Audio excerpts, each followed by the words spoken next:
In this video, we're gonna dig deeper into the character of Rumpelstiltskin from Shrek 4.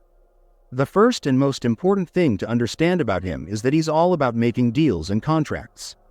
He doesn't just take what he wants by force or by asking right away. Instead, he's more patient and sneaky. He watches people closely, waits for the perfect moment, and then makes his move when they least expect it, usually when they're vulnerable or caught off guard.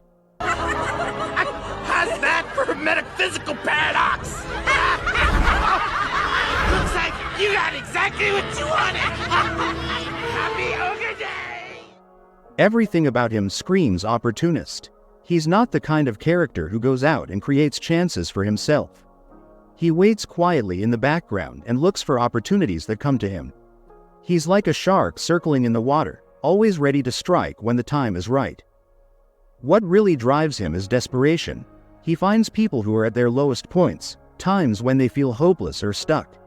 Then, he offers them a way out, kind of like a deal that sounds too good to be true. But there's a catch. That deal always comes with a price, and it's always something that benefits him more than the other person. He's very clever about making sure he ends up on top, no matter what. One of the most important things that really shows what kind of person he is, comes from how petty and full of revenge he can be. At one point, he was very close to making a deal with Fiona's parents. They were in a tough spot because their daughter had been locked away in a tower for a really long time, and they didn't know what else to do. He took advantage of their desperation and offered to help, but only if they signed a contract that would give him a lot of power. It was almost a done deal. He was just about to get them to agree when suddenly they heard that she had already been rescued by someone, Shrek. Your Highness, the princess, she's been saved! Huh? Because Shrek saved her, Fiona's parents no longer needed to make the deal, and Rumpelstiltskin's plan was completely ruined. After that happened, he never got over how Shrek had messed things up for him. Instead of just moving on, he became obsessed with getting back at Shrek. He wanted revenge and was bitter about losing the chance to gain so much power. This bitterness became a huge part of what drives him day after day. It's not just that he wants to be powerful for power's sake, he really wants to see Shrek suffer because he hates that he ruined his plans. This feeling of anger and revenge shapes almost everything he does from then on. It shows that Rumpelstiltskin's personality isn't just about being clever or ambitious, it's also about holding grudges and wanting to settle scores. He's really cowardly when you think about it. Even though he spends a lot of time making all these plans and schemes, he never gets his hands dirty or does the tough stuff himself.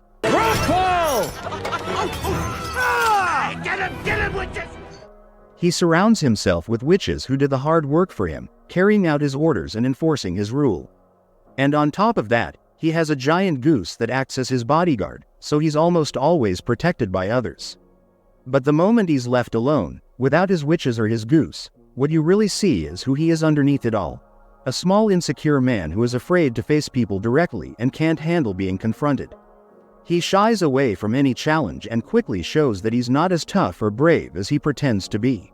Wolfie, my angry wig.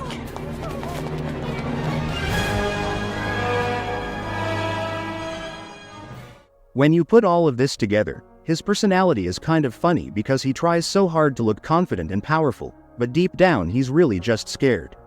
That mix of outward swagger and hidden fear makes him come off as both ridiculous and kind of pathetic at the same time. If you look closely, you realize that everything about him is built on selfishness. Every deal he makes, every sneaky plan, and every angry outburst isn't about anyone else. He's only doing it to get what he wants for himself. He doesn't care about other people's feelings or needs, and he definitely isn't trying to help anyone else succeed. His charm isn't real either. He might seem friendly or smooth at first, but it's all fake. The promises he makes don't mean anything and are usually just there to trick people into trusting him. His friendships and alliances are shallow and temporary, only existing because they serve his own interests. As soon as something or someone stops being useful to him, he drops them without a second thought. He's the kind of person who only takes from others and never gives back in return. Despite everything, I have to admit he's a pretty good villain. He might not be scary in the way some villains are, like big and strong or violent, but he's definitely one of the sneakiest and most manipulative characters you'll find. He knows how to play people, how to twist situations to his advantage, and how to keep control without getting his own hands dirty.